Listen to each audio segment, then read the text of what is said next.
15 days in with the LG G2, and it's time to answer your questions in a speed round. I'm Aaron Baker from PhoneDog.com. Just over 2 weeks in, here is what I'm thinking about the G2, and here is what you've asked me on the internet.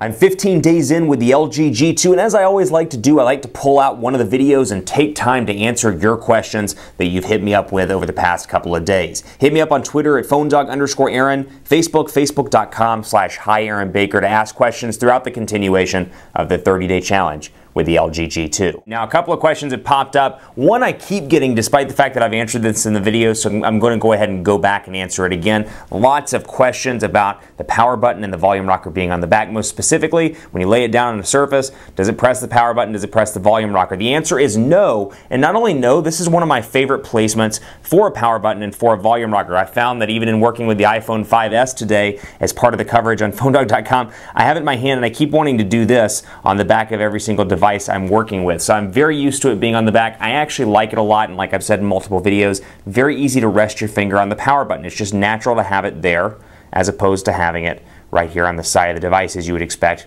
from other devices, or even on the top as some OEMs do. Next question I get, how is the display? Because if you remember back to the very beginning of the challenge, I had some hairline scratches over here on the side. How's it holding up on the AT&T one? So far so good. That said, I haven't dropped this device yet, so I'm not quite sure how it holds up in comparison to the international LG G2, which I did drop very quickly after the start of the 30-day challenge. Next question I got, how is the 4G LTE connectivity? Very good. I use it on AT&T, and obviously I live in Dallas, so it's very fast all around. Dallas-Fort Worth area, fantastic for AT&T. Obviously, it's one of AT&T's two home markets, so I've been very pleased. Next question, how is the Snapdragon 800 holding up in the test? So far, so good. I don't really see a noticeable speed difference in day-to-day use on this device versus the Snapdragon 600, but still very fast all around. I have no lag whatsoever on this device. It's very speedy all around, as you can see right here. No lag, no stuttering at all, so far that I can tell on this device. Other question, on-screen buttons, am I used to them? I'm used to them because you have a 5.2-inch display here, so out of the gate this display is big anyway,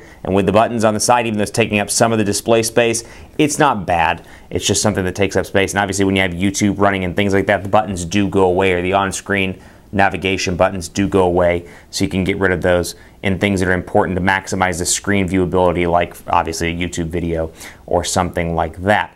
Other questions I get, how's the body holding up? Ooh, minus the voice crack. How's the body holding up?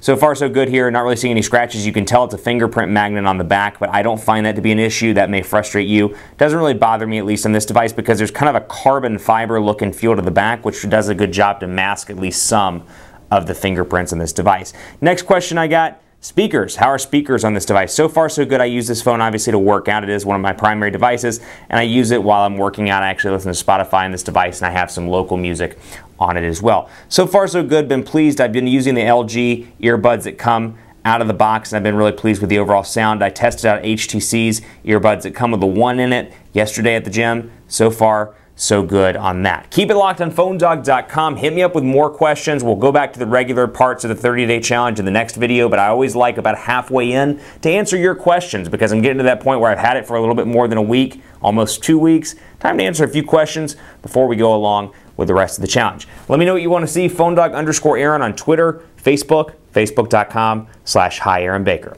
I'll see you next time.